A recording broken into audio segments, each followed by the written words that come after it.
Anita, thank you.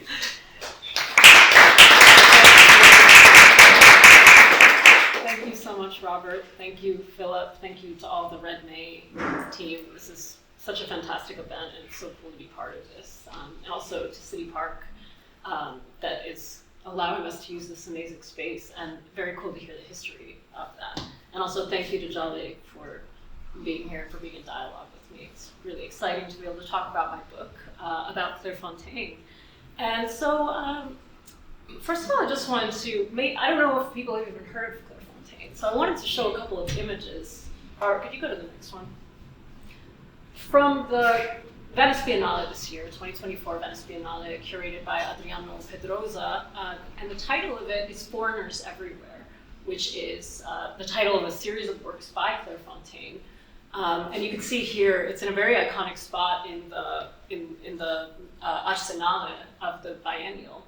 And it's been actually a really important moment, I think, for Claire Fontaine after many years. Claire Fontaine, born in 2004, now being at the center of the Venice Biennial, Foreigners Everywhere, which is really kind of a reevaluation in many ways of, the kind of canonical understanding of the kinds of art that are shown in this kind of very nationalistic biennial system.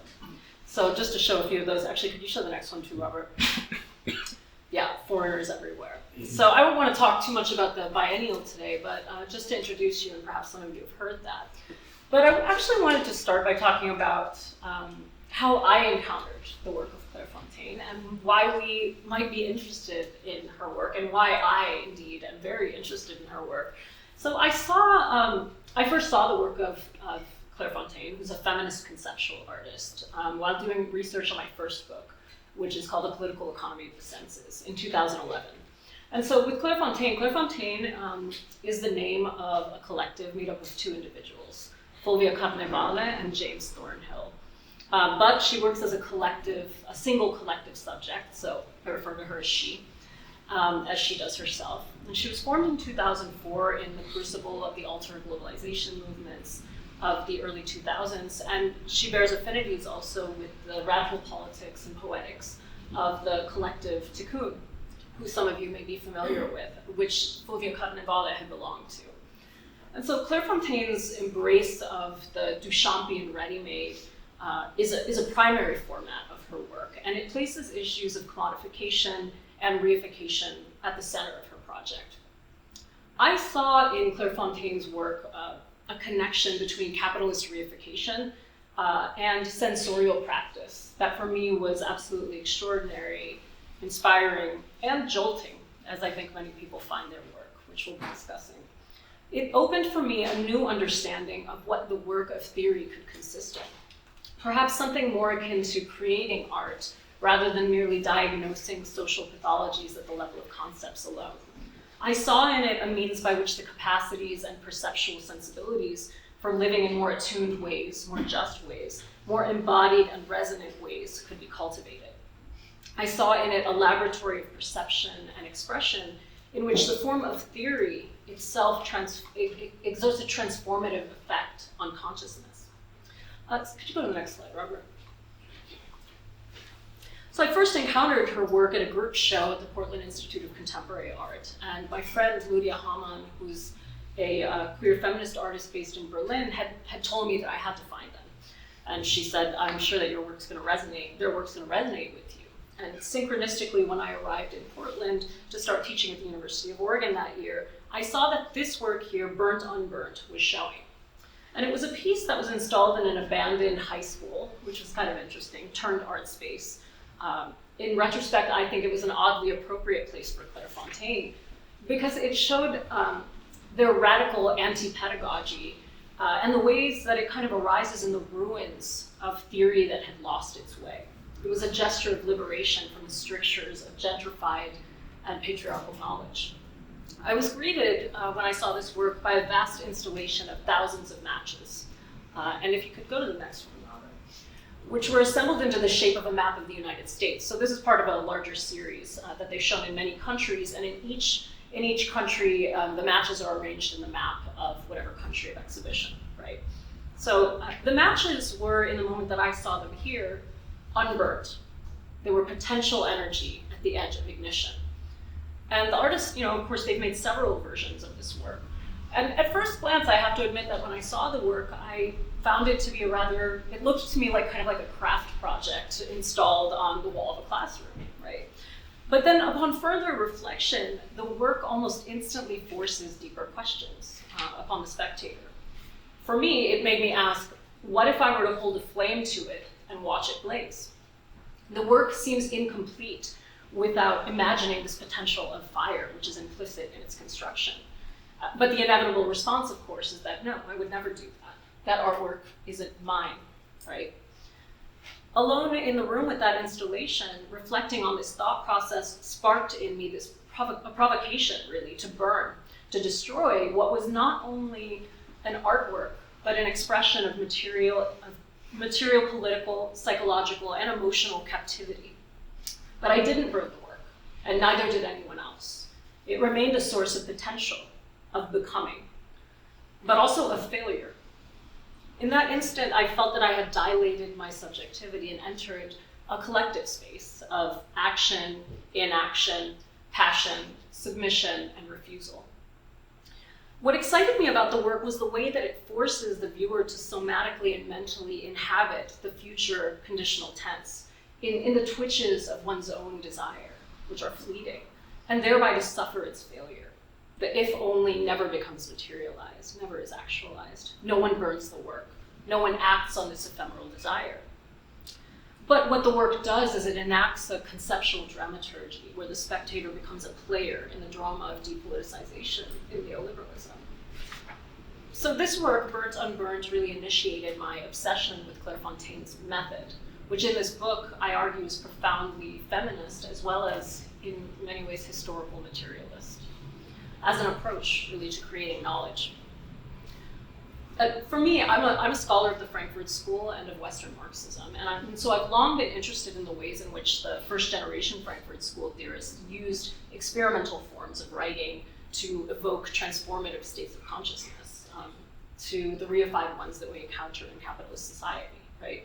Walter Benjamin, of course, is a very clear case in point. If we think of the Arcades project and the kind of word, image, psychogeographical play that he evokes there, or the Theses on the Philosophy of History, which is a profoundly creative, stylistic exploration of the aphoristic format. And of course, Adorno too was very much involved with the ways in which aphorisms could kind of motivate kind of being in this interstitial space of the concept, right? If you think of Minima Moralia and Negative Dialectics, which were very influential texts for my own work. So both Adorno and Benjamin use these forms to swerve from the perspective of the reified totality of capitalist society to the microcosmic force of singular and often eccentric phenomena, right? Often very eccentric phenomena. Hash trips, astrology columns, children's stories about dogs, as in Benjamin, the arrangement of notes in a 12-tone scale. So these singularities for them highlighted the potential of theorizing from the perspective of the object, right? And of training, the training of sensibility that can occur through that exchange, which I think looks very different from the typical subject-object relationship that we see in theory.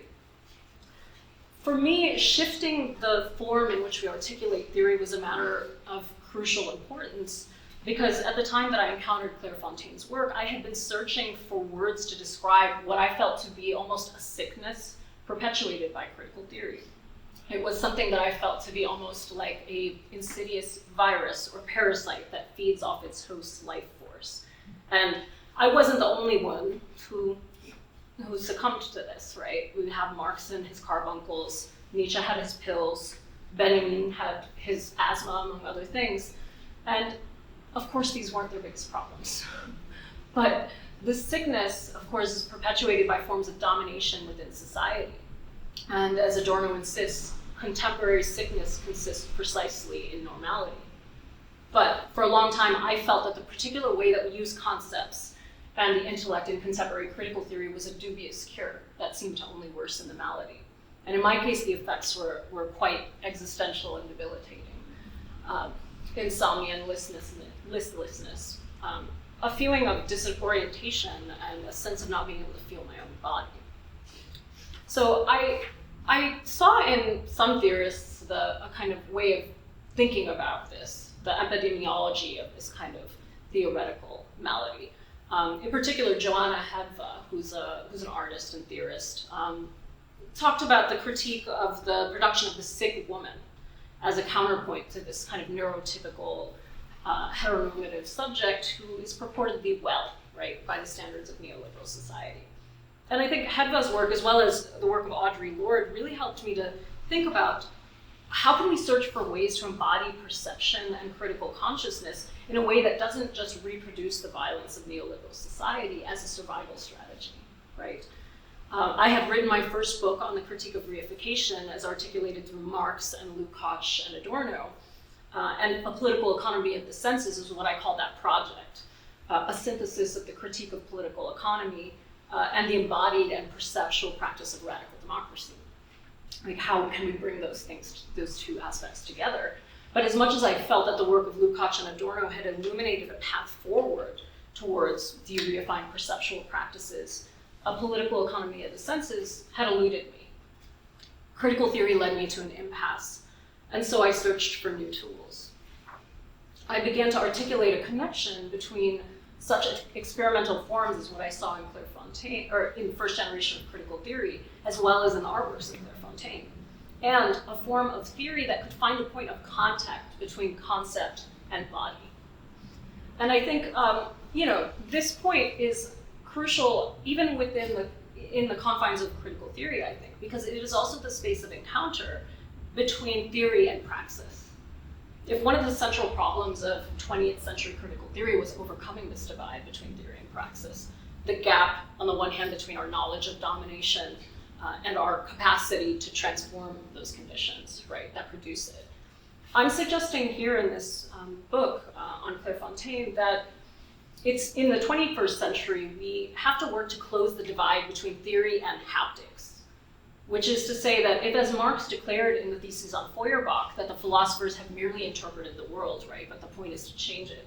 The prior question I think that we have to ask is, how can critical thought touch the world that it wants to transform, right? How can we utilize the resources of critical contemporary art to engage with critical theory in a way that can make it embodied and sensate and tactile, and thus inform contemporary political practices?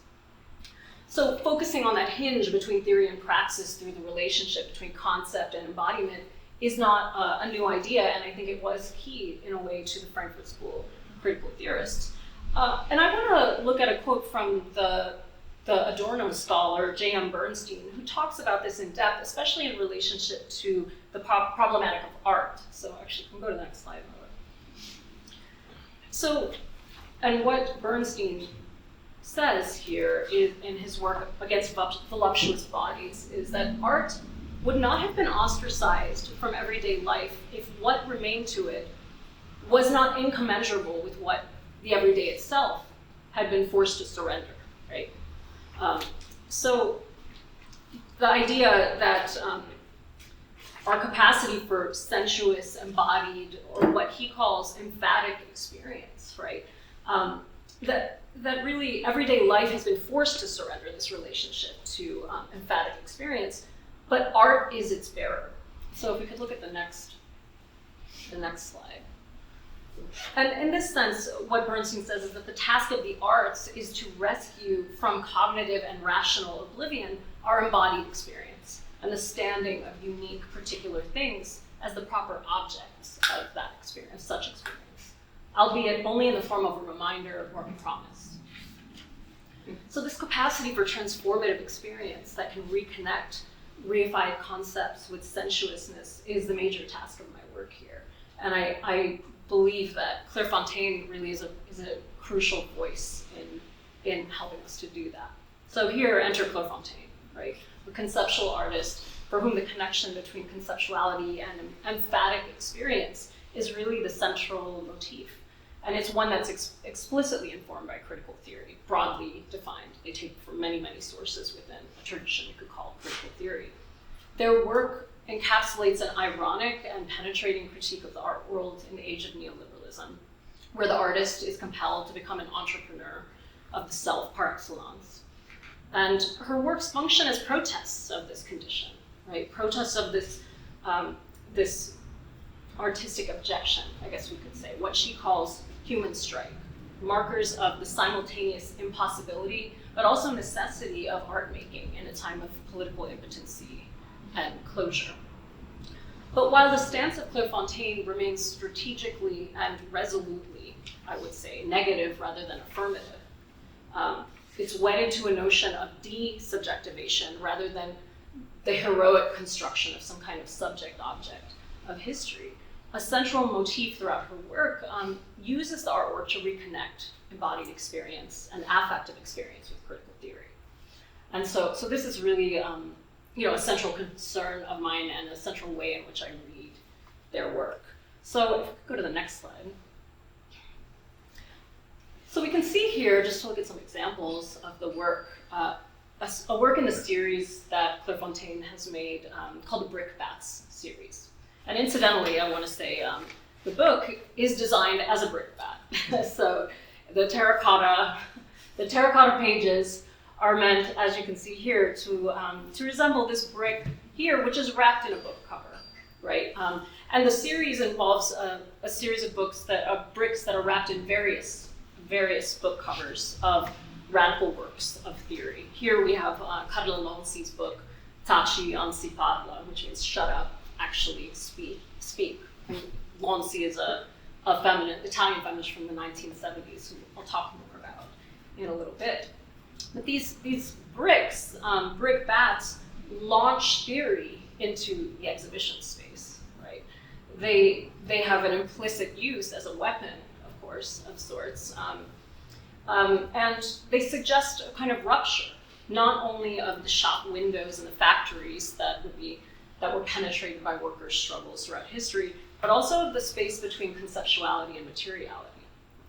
The brickbats expose the nudity of knowledge, and they misuse theoretical work to find a shape in which it might have transformative potential. So when mobilized in this way, these bricks, which are desublimated in a certain way, enter this liminal space between mentality and materiality. And they invoke the possibility that thought can become a tool, a weapon in struggles for liberation, and that the divide between theory and praxis would no longer be so insurmountable. And I think what the bricks ask us to think about is that why the conceptual awareness of exploitation, of settler colonialism, of racism, so often hits a wall in actually impacting concrete struggles. The brickbats decry the poverty of philosophy when it fails to intervene in material reality. Yet, I think, on the other hand, the gesture of wrapping these radical books around bricks also points to the danger that theory can become stripped of its meaning in the process, right?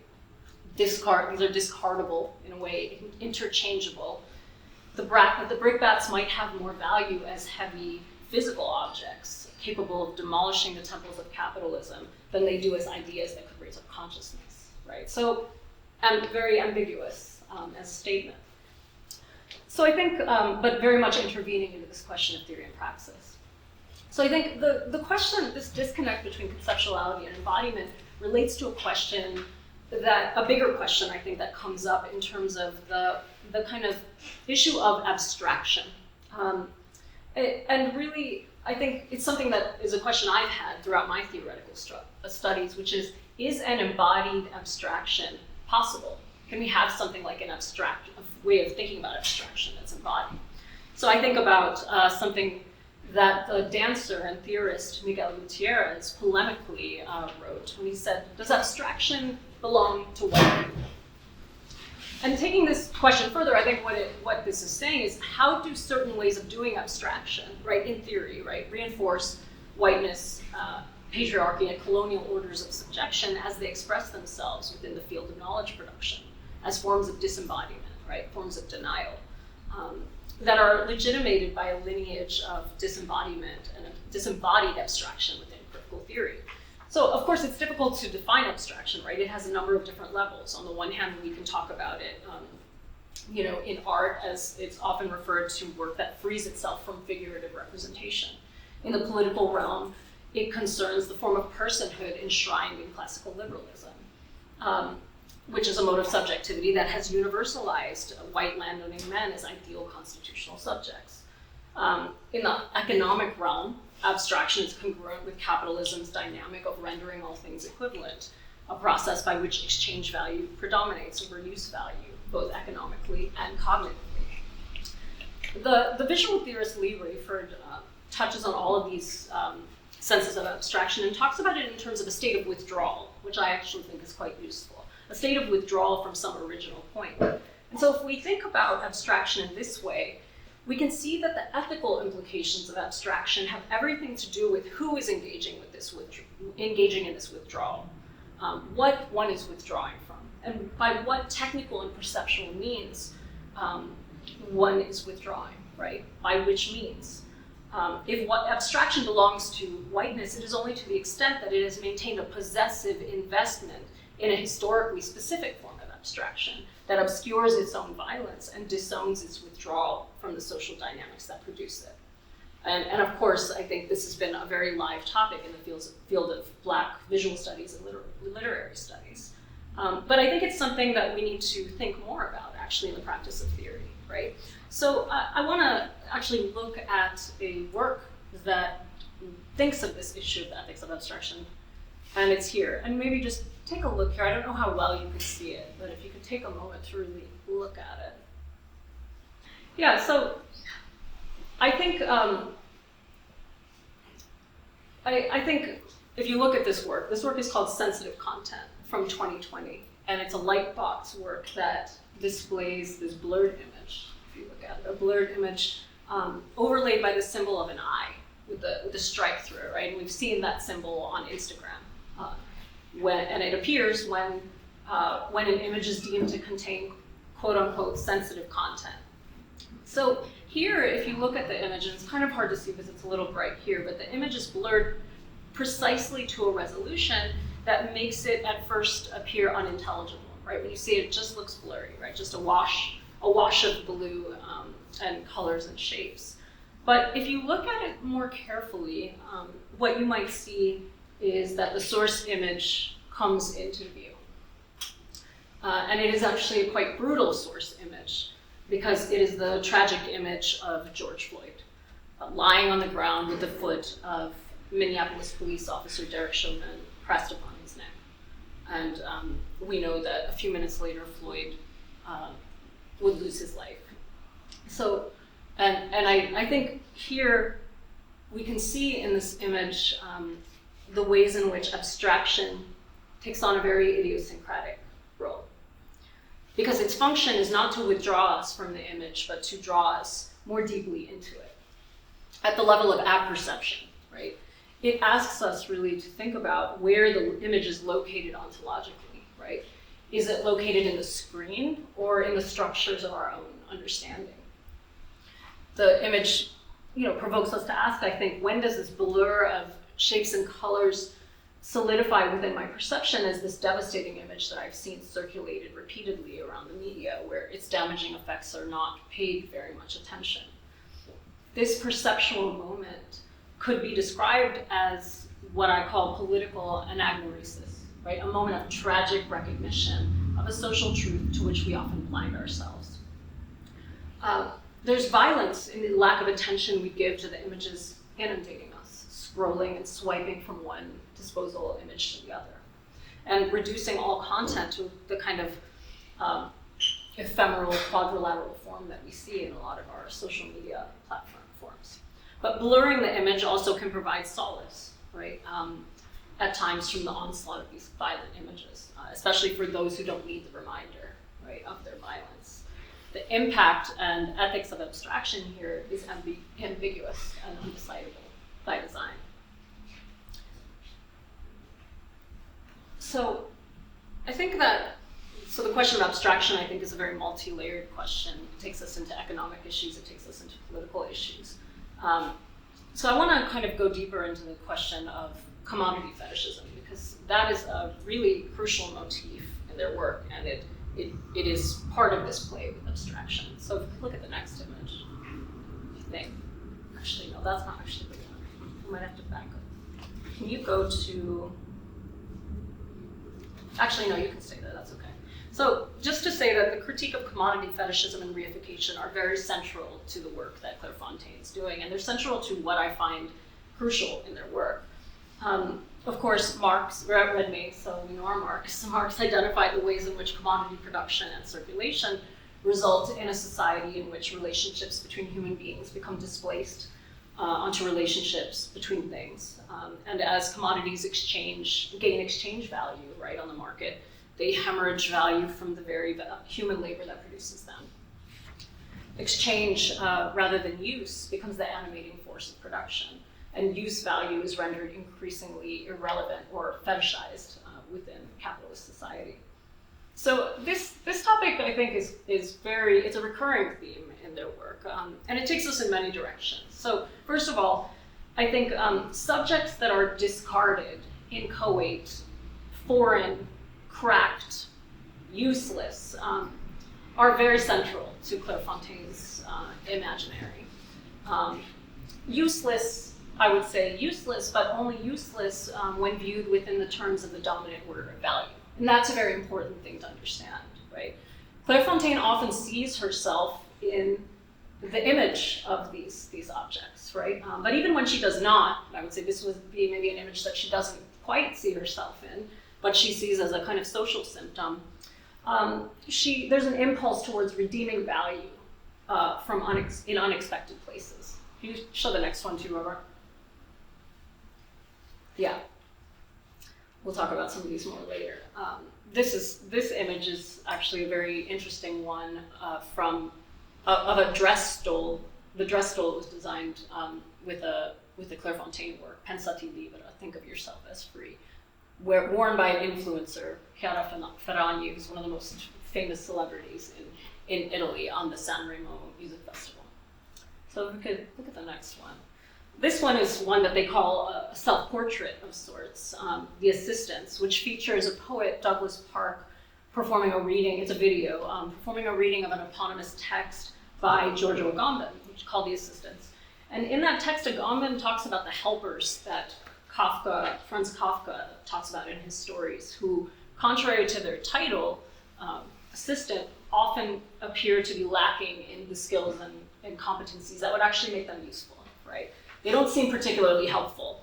But Claire Fontaine talks about this as a self-portrait, perhaps in the sense that, like Kafka's assistants, they give us help, even though we can't quite tell what sort of help it is. That's because this help is useful by a standard of value that doesn't yet exist.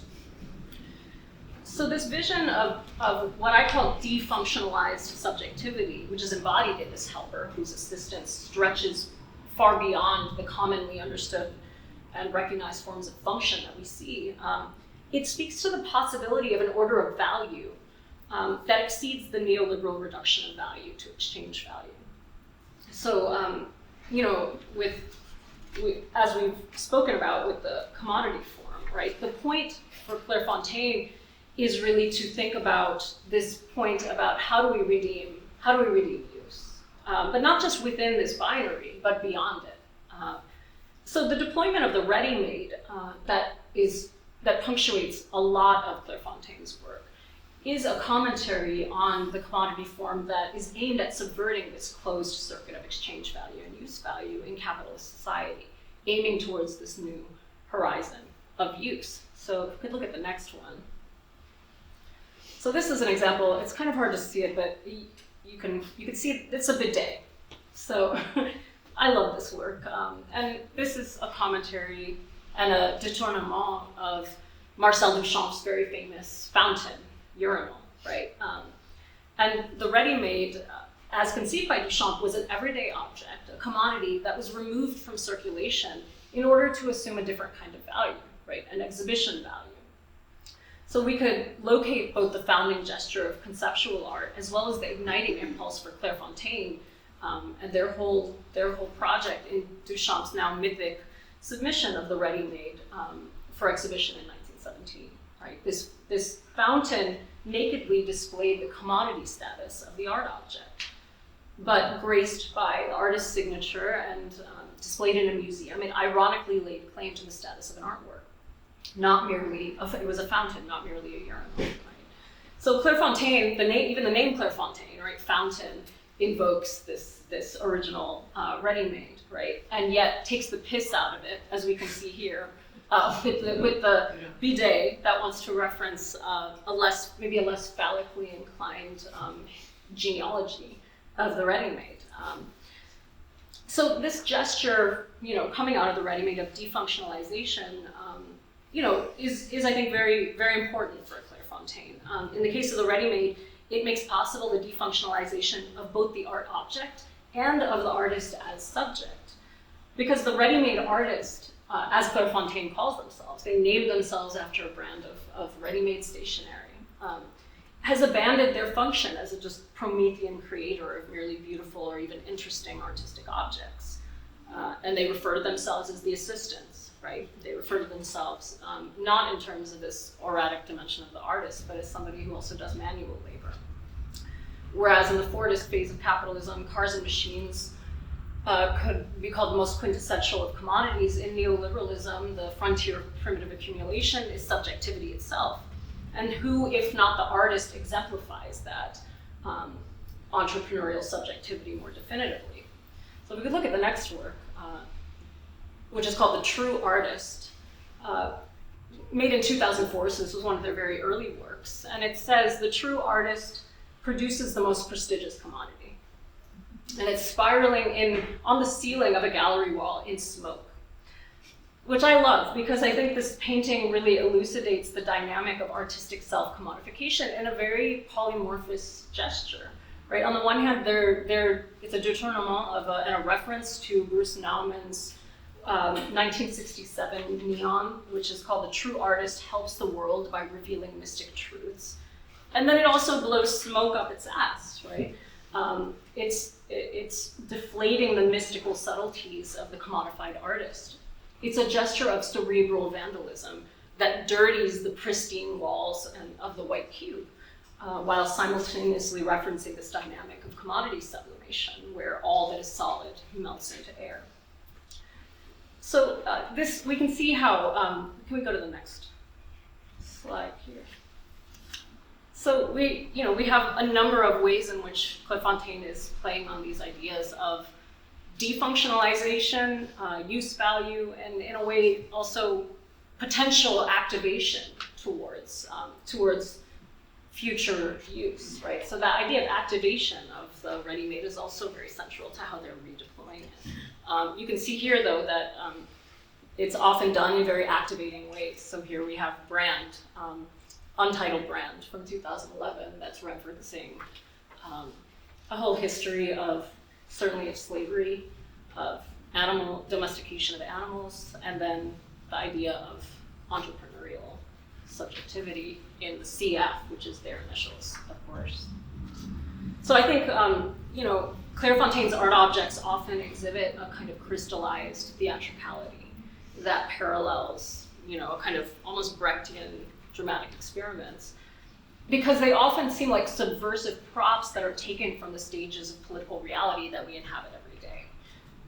I don't know if I have this slide I wanted to show you there. Oh yeah, actually, could go to the next one. We have tiny knives attached to the innocent quarters that make possible our quotidian economic transactions, right? The matches arranged in constellations on the wall, just waiting to be set ablaze. So like Chekhov's gun, these works indicate actions, whether in the past or yet to come. So let's look at the next one. Oh, actually, that's Chari. Okay, so all of this is related to, this whole project of defunctionalization is related, I think, to a trenchant critique of the hierarchy of mental over manual labor that is at the center of their work, and an intervention into the politics of knowledge production itself. And in fact, the title of my book, A User's Manual to Claire Fontaine, is a reference to that dimension of the work, because it's about this idea of the manual, right? The manual and the reignition of use. So for Claire Fontaine, the first step in subverting the double bind of the contemporary knowledge industry, where critical energies become functional to this novelty drive, is to recognize our objectification within this schema. And so we can see here in this quote that we are all ready-made artists, and our only hope is to understand this as quickly as possible. We are all just as absurd and displaced as a vulgar object, deprived of its use and decreed an art object, whatever singularities, supposed to be artistic. Under the present conditions, we are like any other proletariat expropriated from the use of life, because for the most part, the only historically significant use that we can make of it comes down to our artistic work. So this comes from a text called Ready-Made Artist and Human Strike, A Few Clarifications, which was a manifesto of sorts that Claire Fontaine had circulated throughout the art world relatively early on in their career, and that made quite an impact. And it kind of begins to bring the important point that Claire Fontaine is an artist that theorizes as well as creates art objects, right? And that those forms of practice are really interwoven together with one another. They have an immense theoretical production alongside their material practice. So I think if we're all ready-mades, we can see both artistic and intellectual labor in a different light, rather than participating in what is ultimately capital's logic of primitive accumulation by reinforcing our singularity and novelty. We can recognize that the creative process is always already inescapably enmeshed within the logic of expropriation. And this point about expropriation, I think, is crucial. And the critic Tom McDonough talks about expropriation in opposition to the kind of familiar artistic strategy of appropriation, which was the artistic turn beginning in the late 70s towards the reproduction of existing materials and objects as a strategy for critiquing modernist understandings of authorship, and as a way to intervene within hierarchical and mainstream art institutions, right? But as appropriation became integrated into these institutions that the strategy was originally created to resist, its critical power arguably was neutralized. Expropriation, on the other hand, brings found objects, materials, and concepts into the realm of artistic production with the explicit intention to force them back out into the realm of praxis, either in actuality or in potential, often of potential, right? So and through that process, I think, of expropriation, we can see that the point here with the ready-made is to not to offer itself up as a kind of unique object, but to see itself as quotidian and communal also. And I think this brings us back to some of the conversations we were having yesterday, right, about labor and cooperation, that it paradoxically restores to the commons something through its status as an artwork. The work of art and the work of intellectual production become imagined as a process of redemption, restoring that which has already been privatized and expropriated back to the commons. So for this critique, Claire Fontaine draws on many theoretical sources. Alfred Sonnenwedel is a really important source for them in terms of the intellectual and manual labor hierarchy, Georg Lukács, as well as the situationist procedure of détournement. And I think that's the next slide, so let's check that out. Oh, yeah, well this is just a statement of theirs, that the division of labor and really unsettling mental and manual labor is crucial to them. Let's look at the next one about détournement. So here with Guy Debord, right? Détournement is the opposite of quotation, of appealing to a theoretical authority that is inevitably tainted by the very fact that it has become a quotation, a fragment torn from its own context and development, and ultimately from the general framework of its period, and for the particular option, appropriate or erroneous, that is represented within that framework. Détournement is the flexible language of anti-ideology. I love that quote, and I think it's very crucial to the ways in which they're deploying art historical and theoretical references, not to create exchange value out of them, but to find, again, a horizon of use beyond, and to feed a toolkit for the radical imagination. So if we could look at the next quote as well.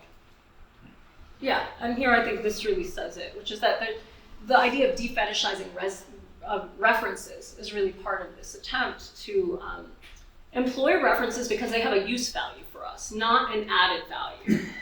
Not an added value.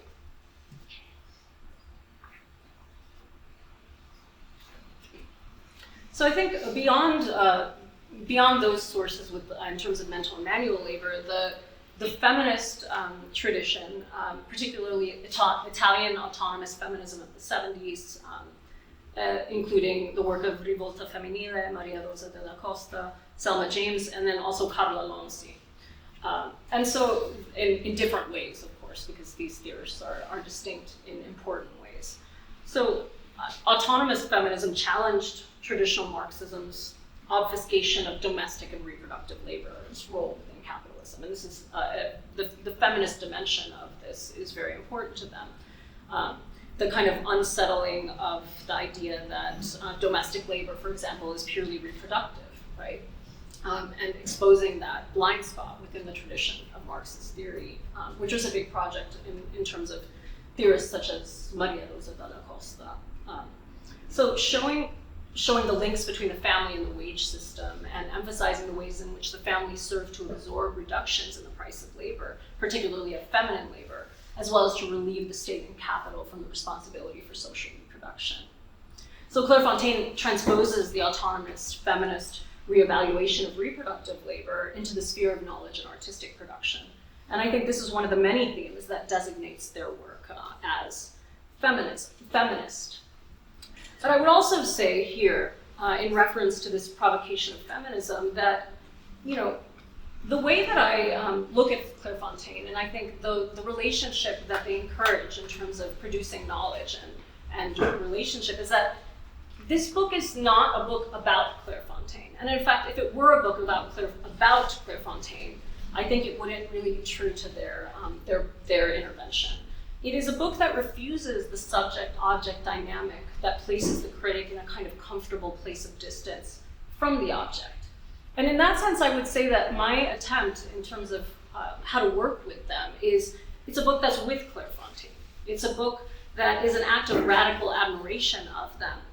Radical admiration is a phrase that comes from the queer feminists Lydia Hamann and Kai Osterholz.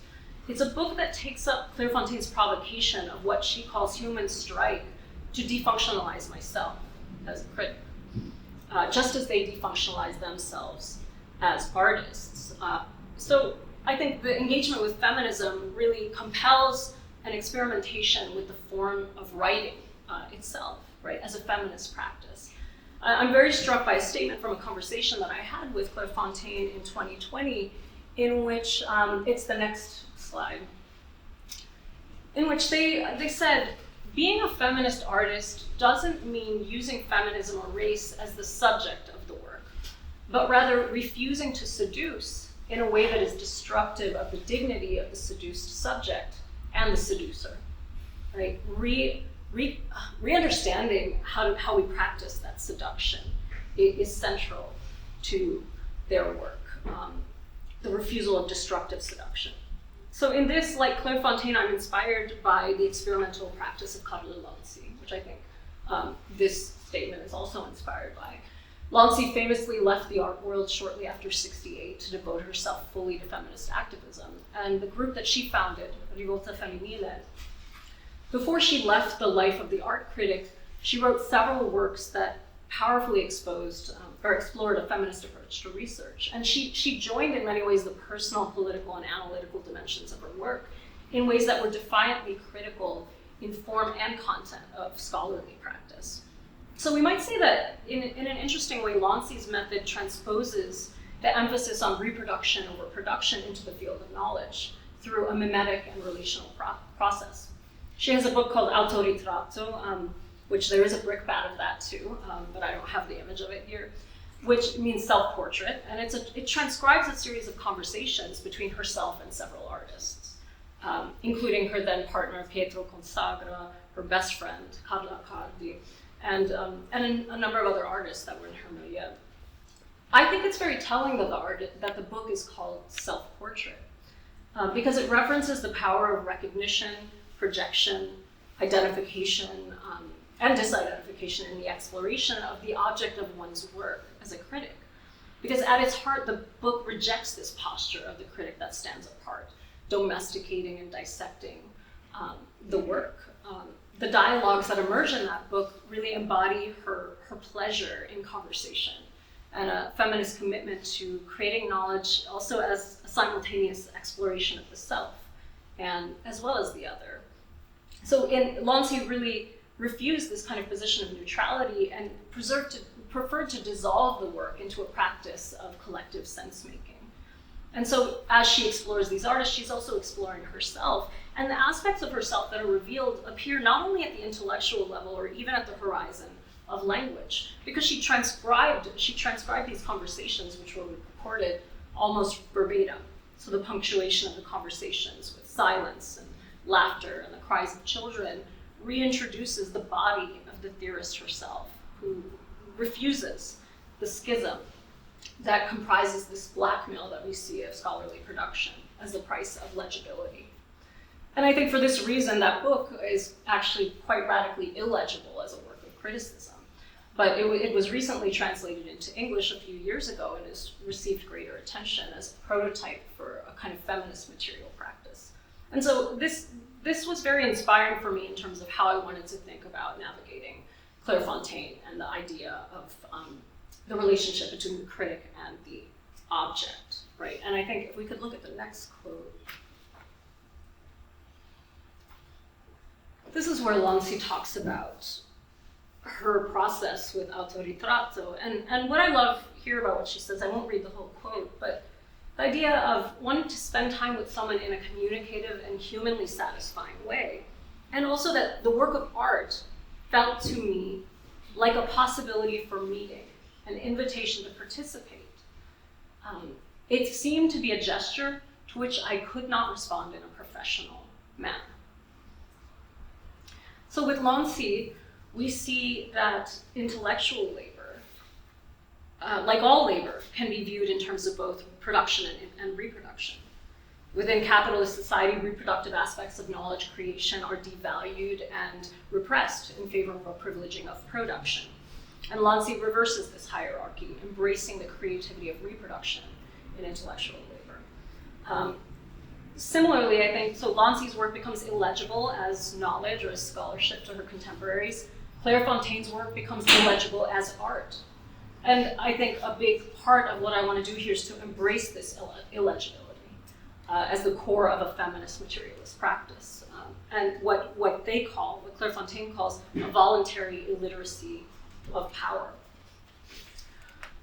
So I'll just take this to a final point because we're at Red May, and I want to just conclude very briefly with some reflections about the perspective of historical materialism, because I think this can sometimes be lost in Claire Fontaine's work, because you see art objects, but you don't necessarily see the immense theoretical production behind it. So Claire Fontaine is, I think through the understanding of the commodity form as embodied in ready-made, Marxist theory, critical theory is really central to what she's doing, right? But she's contributing to it in a way with a perspective that she calls magic materialism.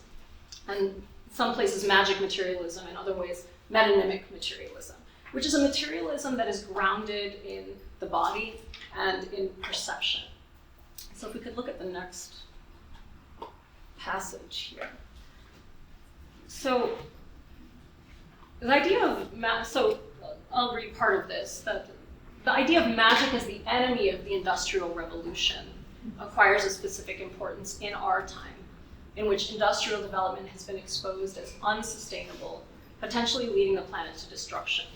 We have created the concept of magic materialism as a way of addressing both the necessity of acknowledging in the digital era the major importance of the material aspect of our physical surroundings, and the fact that our perception is shaped by an instrumental and mechanized world, where attention to what is alive and what keeps us alive isn't greater than the one towards objects. And just as a final image that we could look at, if we could look at the next, so this piece, I think there are many examples of magic metonymic materialism. I think this one is an interesting one, which is called Evil Good from 2018. It's a neon sign fashioned into the shape, as you can see, of an enormous white apple. And it was first shown in Nordhorn, Germany, as part of an exhibition called #Displaced. And the work was front and center in the gallery. It stood as a kind of master signifier that impacts your perception of the whole room.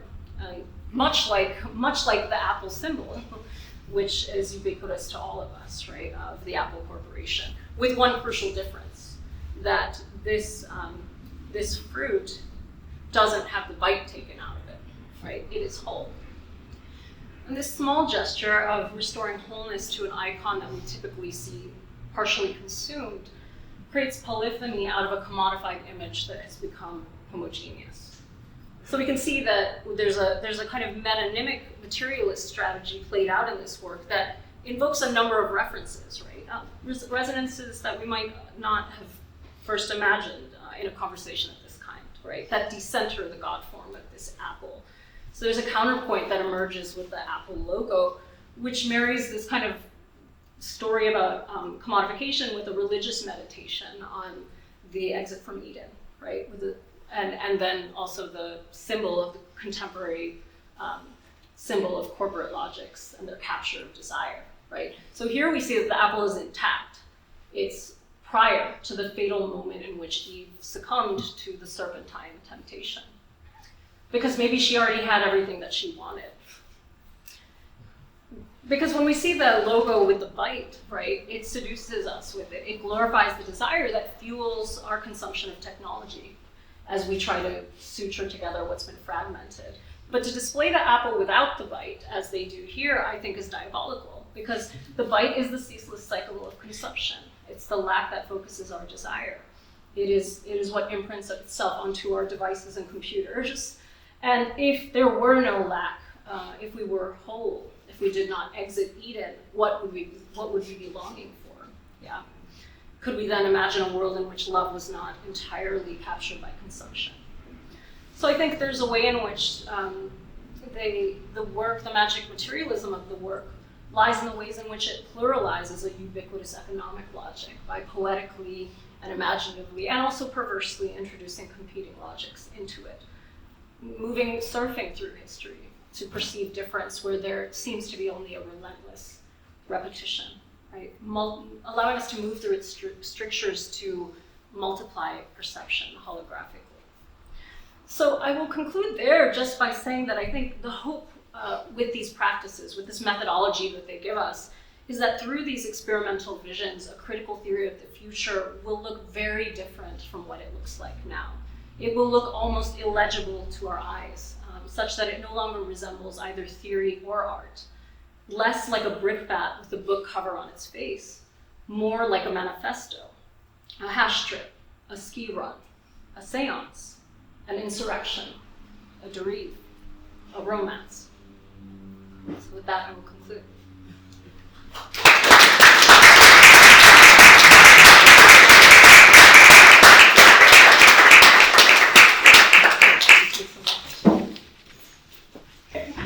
Beautiful. And I use that word advisedly as a someone very much trained in an almost Pavlovian way among the ideologues of conceptual art. So quickly to situate us and to recalibrate us in the room in order to come down off of the hash high that was Dr. Chari's talk. I just want to reiterate that we are situated on unceded ancestral Duwamish territory and ancestral lands, and in the greater Seattle area, numerous Coast Salish peoples, and that this is the material reality principle, however invisible it may be, that we work and think in. And I really want to give a shout out, of course, to Philip and to Sean Landis, who I finally got to meet in person after Red May online. I feel that I'm very much among my people here, and that feels really great. And to give you a sense of what I plan to do in 15 or 20 minutes, I'd like to also resituate my mind here is trying to kind of graft Anita's, again, beautiful talk to the present audience in the room, because This is a very, very specific audience that knows what commodification, reification, and all these things are. So I want to sort of resituate our discursive trajectories in order to bring up three key themes. Having read Anita's book and then having listened to the talk. So first, it would be interesting to talk a little bit about this notion of the senses and how Anita has a very different approach to the notion of the quote-unquote body. The body is literally the most reified piece of language in the history of art, in art history, since the social turn, ironically enough, by which I mean feminism, the emergence of formerly enslaved Black BIPOC peoples into art, and that the way that Anita defines the body as drives and senses is really, I think, opening pathways that have been foreclosed in art through this re-reification. So senses, which will bring up her use of Rancière. Second, I'd really like to talk about the problem of affect in Claire Fontaine's work and in Claire Fontaine's reception, because I will say that, and I'll return to our switched twinning, our strange changeling discursive condition in a moment, but I will say that I have been overly professionalized in the discursive space of art and art history. And interestingly enough, despite their seeming critical reception, right, we all think we've heard of Claire Fontaine, she's become a brand. Despite that, in the 28 or so years of my hyper-professionalization, I have not received more pushback, antagonism, and, to also disclose another situation, the reason I'm on the internet all the time is precisely because of the Tikkun Claire Fontaine notion of redemption. So to use the lay jargon of the internet, we could say haters. I have never, ever encountered this in any of the artists that I've worked on or the art histories that I've worked on, even though I've, in the aforementioned Marshall Plan Modernism, one of the figures in there is Lucio Fontana, before the war, card-carrying member of the fascist party, then moving into this kind of trajectory that, in my argument, opens on to autonomia. So I'm very much with Dr. Chari's argument, and this is part of my project too, that theory often comes from aesthetic praxes. Because aesthetic praxes are a way of doing politics by other means. So that's that sort of evolution. So the second thing I'd like to bring up is affect, because I think there's a tender kernel that this artist, she, hits the sort of the Achilles heel of, that generates this kind of strange hate or pushback. And this would be the audience to talk about that, precisely because we are so versed in commodification, reification. I'm sure many of the people in this audience can rehearse that in their sleep. So affect is trickier, especially with an artist that she has come to be understood as acerbic, sarcastic, negative, not in the romantic negative dialectical sense, but again in sort of larger language, as negative as in hateful.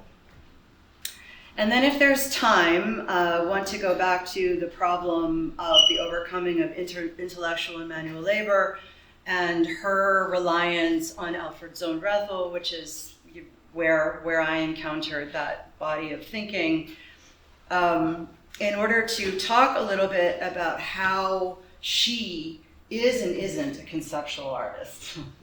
So that would open, again, I can't overstate how tremendous I think this body of work is, but we could then move into maybe what you have to say, and then if there's any bit of time, I would share my very minor sort of critique, which would bear on this problem of conceptual artist, and maybe secondarily this problem of what Anita calls theatricality or conceptual dramaturgy. Because if we were here in an art history seminar, I would say I think what she is doing is more along the lines of absorption than theatricality. But maybe that's a sort of upper sort of level art history problem of Michael Fried and all that sort of thing. Okay, so before turning to those three key themes and problem sets, I just want to reiterate that I find conversation with Anita so effervescent and refreshing and revitalizing, because it's almost as though we had switched places, with Dr. Chari having studied with the very late Frankfurt School, Moshe Postone, whose time labor and social domination really hit me by storm. I was sort of, as I said before, trained among a bunch of formalists. And even though they set me on the path, Adorno, Benjamin, and so on, I always felt that that community of formalists that I had sort of grown up with had thrown in the towel after being born in the sort of the crucible of the 60s and 70s, had become a little bit calcified. So I moved in the direction of becoming more and more fascinated with social political theory, whereas Anita has moved from this incredible mastery. I mean, her first book, Political Economy of the Senses, and the discussion of Zonretho, Lukács, and Adorno, is magisterial. This incredible discussion of theory into where she hits she has described hitting a roadblock where that theory begins to almost cannibalize itself and to foreclose that which it's attempting to summon. And so therefore enter the work of art as something that is making thinking instead of thinking, and therefore a kind of vehicle through which to think about the senses as a space of politics. Enter Rancière. So it's as though we had sort of crossed paths entirely from the sort of thinking. I mean, it's true the October group always thought, especially beginning with Marcel Duchamp, that the work of art is a theoretical object. It is the place where thinking comes to be generated before it later becomes formalized and indeed reified as discourse and as theory. So that sort of crossing is really interesting to me, and I think brings us to this conjuncture now. The art world has sort of atrophied, but political and economic theory, Red May notwithstanding, is also at an impasse. We've shared our the headaches of these turgid conferences all over the world, HM or the Lukács, and so it seems as though the work of art, strangely enough, if it's able to think through its conditions as determined by a market, as reified, commodified, that it nonetheless holds this shadow open by thinking about itself in order to offer, as you say, other forms of potential, of imagining, and of praxis. So I think what I'm getting at there with that first point, before getting to affect, which I think is the juicier one, is that this notion of the senses and the sensible, and again where you lean on Jacques Rancière's distribution and partition in the sensible, is both the most charged moment in what you're doing, which is both this beautiful book, but also your project in general, and also the one that is the riskiest in sort of horseshoe theory. To borrow again Benjamin's, the politicization of art, it can, move us toward communism, whereas the aestheticization of politics leads us to fascism. This, I think, is part of, intuitively or unconsciously, part of the pushback towards her work. So that pushback is, to a great extent, it's just ressentiment and haterade or whatever. But there is a tiny, since we're thinking dialectically, when you put up the image of the Italian influencer, I think there's a little bit of skepticism about how that notion of redemption can be a kind of sliding glass door that can also endanger its own political aesthetics. Okay, but again, for this particular audience, because those other more Marxian undercurrents of her work, I think, are familiar to you all, I think it would be useful to open up a question of affect. And so I became especially obsessed with a passage on page 165 of Dr. Chari's book, which I'm going to read aloud, because I think something about it, whether literally or intuitively, speaks to an impasse that probably all of us in this room have encountered, either as educators or working in a culture sphere or with our friends at the pub, those of us who still have friends, there's something about this passage that gets at, I think, part of the underlying affect of some of the debates in higher education now as well, and what we are expected to do to make some attempt at changing our world or recovering some form of agency. So, quote, "If ambivalence is one of the most salient affective dimensions of neoliberalism, then the problem of critique cannot be understood as a liberation from false consciousness. Critical consciousness must recognize subjectivity as the effect of knotting together these contradictory relationships between public and private, state and market, collectivity and atomization, emancipation and commodification. So-called false consciousness and guilt are an effect of the way that affective life becomes privatized in neoliberalism, a situation in which even the fear that emerges from neoliberal economic precarity is understood as private rather than produced by a political economic way of life." End quote. There are two reasons I find that very important.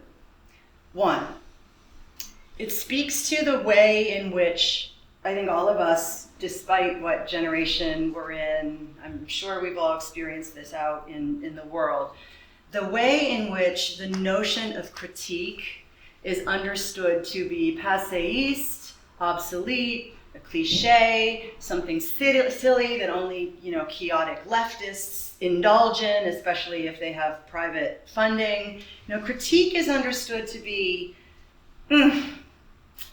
At the same time, there's this kind of rationalization of the end of critique, because supposedly everything is a network, everything is rhizomatic, everything is horizontal. And so the kind of Hegelian, Adornoian undercurrent of critique is seen as silly. So I feel like that little passage, almost magically, seems to really get at the kind of social, emotional, psychological, cognitive world that we're all living in all the time, where we're almost asked to be critical of our critique as privileged in a way that is completely self-undermining.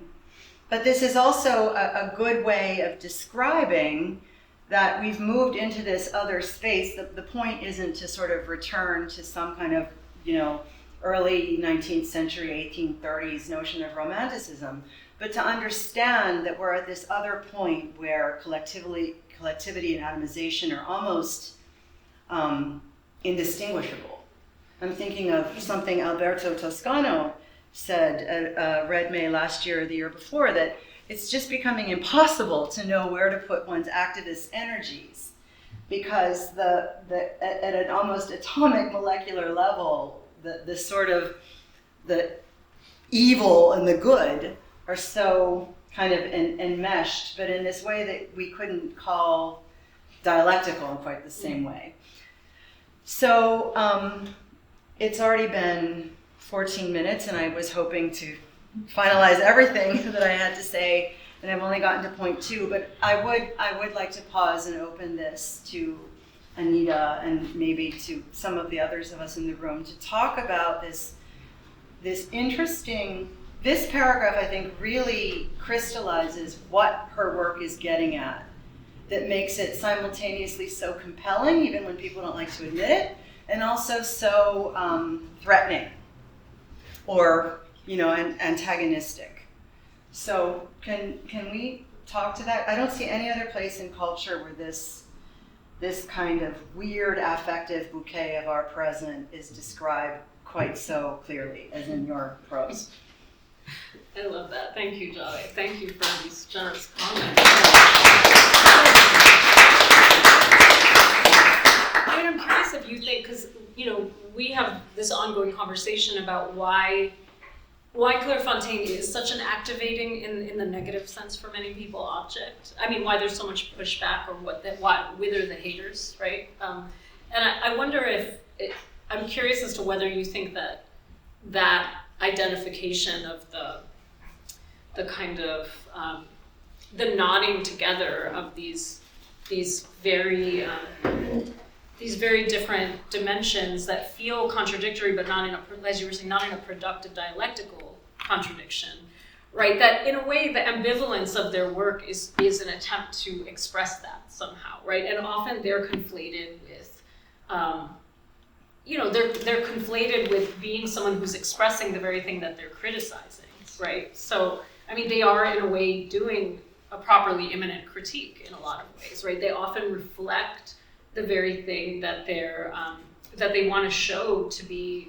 symptomatic, and also, but not symptomatic in a way that's external to us in any way, right? That it's like we have to really look at ourselves, right? And so the very idea of what they call human strike, I think, speaks to the need for this existential work also, right? Of like how these dimensions cohere within us, and where are the spaces to find any kind of space to work within that. So I think often, and I appreciate this about their work, and I think people often, it's precisely that people don't appreciate about it, is that it's very multi-layered, right? It's like foreigners everywhere is an ambivalent statement. Like, you can read that as an expression of the very xenophobia that is running rampant in fascist Italy under Giorgia Meloni. But you can also see it as a kind of attempt to talk about the very alienation and kind of distancing that we need from subjectivity. All of us, right? Foreigners everywhere. We are all foreigners, right? It's a kind of bigger statement about subjectivity, not just an identitarian statement, right? So I think that's just one example, but the brand is another, right? You look at that, and a lot of people don't like that work. A lot of people don't like the conflation that they see in it. But I think that their point is activation in a lot of ways. And I wouldn't say that it's theatrical necessarily, so I take the point. I mean, when I say conceptual dramaturgy, I'm not necessarily intervening into that particular art historical debate. Right? Point taken, I wasn't very careful there. But the dramatic aspect about it is that we feel those affective tensions, right? And the idea that we're somehow not a part of that is what I think is the thing that they're calling into question. I don't know if that makes sense, but No, that makes beautiful sense. And that this is almost surplus and excessive. I mean, these are teasing out micro threads and hairs and clipping little split ends, or it's the issue there that I think you hit on is that they are offering a form of existential analysis, collective existential analysis, and that's difficult. Yeah. In the same way that that psychoanalysis is difficult. And that's exactly why it isn't dramatic or theatrical, because there isn't the spatial distance of a stage and a viewer. It's, as you say, that this is a real immanent critique, in that this kind of diagnosis of a complicated bouquet is so close that it becomes repulsive all over again. There's something almost uncanny about the way that, that one can recognize this strange combination of social affects. I just lost my train of thought there. But yeah, I think that notion of an existential analysis is interesting. And I don't mean to be too casual or flippant here when I evoke the notion of the, quote, haters. I'm also thinking of this problem precisely because we are in such an atomized, reified set of social relations. It's very difficult to be able to gather together and speak to a whatever transient, fugitive, moving totality. So what do I mean by that? I mean, among the art people, her work is deemed radical chic, right? Even in the sort of more leftist pockets of whatever leftist pockets remain of a fully marketized art system. And yet in activist sort of circles and, actual real DIY spaces or, anarchist squats or communes, this is just what, it's a different kind of radical chic from the other side of it. So I think it's exactly that attempt to pull together all these incommensurate viewerships to show some kind of common condition where, we may or may not have more in common with the Italian influencer than we think, despite ourselves, for worse or better. That is part of the discomfort. So, yeah. Because with the Italian influencer image, right, which was very controversial when it came out. I mean, among people who like Claire Fontaine or people who might like Claire Fontaine but don't, right? Because what is that? It was a piece that was curated by Maria Grazia Chiuri, who's a curator who works for Dior.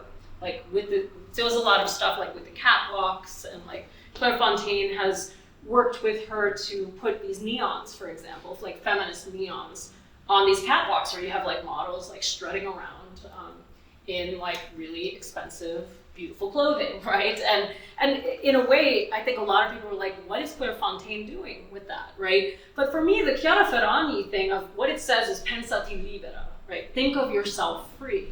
And what that does, in my opinion, is, I mean, it's a very ambivalent statement, but it's turning Chiara Ferragni into a ready-made of sorts and deploying her onto the screen of like the most popular music festival in Italy, right? Everybody sees that. Like I even watched that thing from the United States, and it's very bad. But like, pensati libera to me also means not just think of yourself as free, right? Which is kind of like a very bland, potentially liberal statement, although of course, like, yes. But then beyond that, I think it's think of yourself as free of yourself. Think of yourself as free of yourself. It's like this message of desubjectivation.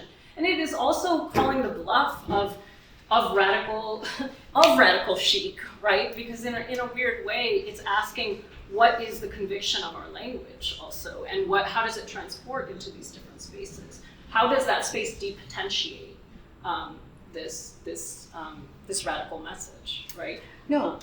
Yeah.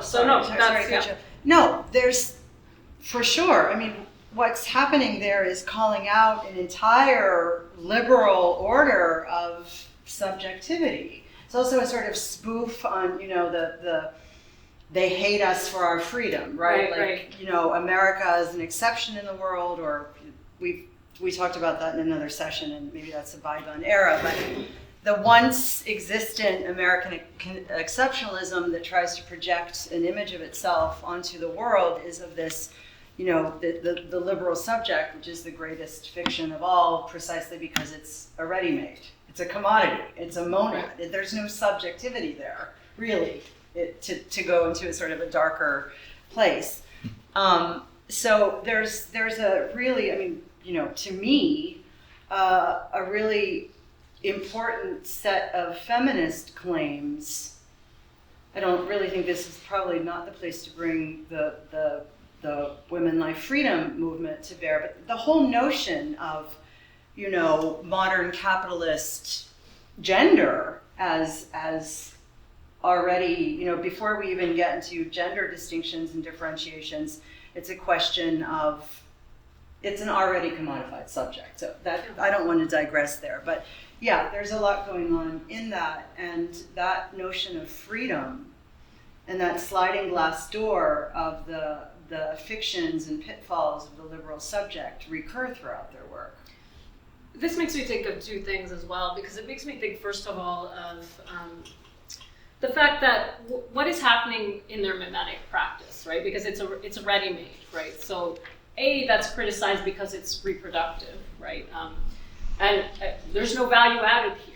And they're like, yeah, there's no value added here. There's no value added here. Détournement is not meant to add value, right?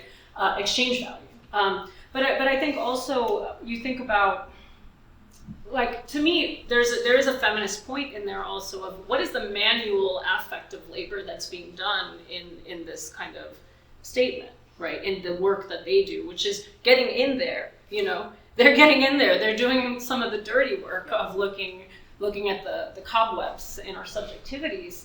And I do think that there's something to be said for, that's why I talk about the division between mental and manual labor in intellectual work. Because what is it that we're doing when we're writing these books, right? I mean, we write things at the level of the concepts, but there's this whole affective dimension, to get to the point that you were making, that kind of goes unspoken, right? That really goes, I mean, of course, we're talking about affect, right? That's a live issue, and we had a great conversation about it yesterday, for example, right? But there's this other level to me of, like, as the theorist also, like the body, the sensation, the question of what happens when we go into these very activating questions and look at the ugly things, right? That's also a kind of feminist labor too that I think they're doing, and they do get pushback for that, right? Precisely. You get your hands dirty when you détourne Dior. That's putting it sort of crassly, but it's they are doing some dirty work, which I think is very difficult in a fully divided art world where art is very cynical and, to use our favorite Hal Fosterism, it's this form of mimetic exacerbation. Yeah. Starting with Jeff Koons, who could have called Trump, years ago. Well, that's the other point too, I would say, about the mimetic exacerbation, right? About the point about mimesis, because I write a chapter on this because I think it's important to think about it's not really mimetic exacerbation that they're doing. It's another form of mimesis that in fact refuses to exacerbate, because I think it's closer to the bone. So Foster talks about mimetic exacerbation as this kind of strategy of Dada, right? Particular to a very particular moment of historical time, and almost as a kind of a coping mechanism amidst social trauma, right? Which I totally buy. But then I think with Claire Fontaine, what I talk about with them is that it's actually a form of tactile mimesis, which is that it's mimetic, but as they say, we don't need to exaggerate because real life is already exaggerated right now. And so they have a better, more succinct statement of that, right? But that to me is important, because then what's the mimesis happening there? It's tactile. It's trying to touch something, right? And that's risky, because as Foster talks about, the exacerbation is a form of protection in a way, right, of the subjectivity of the artist. And when you remove that, you don't have that protection, and which is what they've done. Precisely. So they're not quite a good fit in that sort of hegemonic art world to the extent that it exists, but they're also not a good fit in the sort of sanctimony of the social justice discourse because of the dirty work. Or within the theoretical world because of the manual labor, right? I mean, you don't hear theorists being criticized for these kinds of things. I mean, straight up theorists who aren't making art, right? Like just people who are like writing books. Like, I think in a weird way, when you try to cross that divide, then there's this demand for you to be relevant or useful in a way that is not asked of the straight up theorist, right? Like, because we recognize that theory in a certain way, as Adorno very much spoke to, is meant to be useless in a lot of ways, to allow us to think in ways that push beyond the existing confines of thought, right? And the artwork is also supposed to be useless in a way, but it's constantly undercutting its autonomy, right? It should. Critical art object does, right? So I think that is also part of it, right? A theorist that makes artworks is an eccentric object. It's not performing its function. I agree with that. I would place that in a genealogy of conceptual art. So that's where I would insist on a specificity, that her work is in the global 21st century in a way that's bringing affect to bear. And we would need, I don't know if we need affect theory or not, but bringing affect to bear in a way that, so what you just said is lovely and it's true. It pertains, there's no question. But that could also be said of, Lawrence Weiner. There's this problem of intellectual and manual labor and dealing with it vis-a-vis the market is not new to her work. What is new is the capacity to synthesize that with a lot of on-the-ground social problems, immigration, class, gender. So, yeah, of course, exiting intellectual and manual labor, and the best of conceptualism can do that. Conceptualism is a kind of unfortunate title because it's also very sensuous. Lawrence Weiner is material poetry, as far as I'm concerned, and much more interesting than concrete poetry. But it's the ability to pool the most just icky social antagonisms into that de-reified praxis that I think makes her work fascinating and antagonizing. But I said no more after 3:30 because I'm really hoping this event goes till 4. Is it? And I'd really like to hear from people.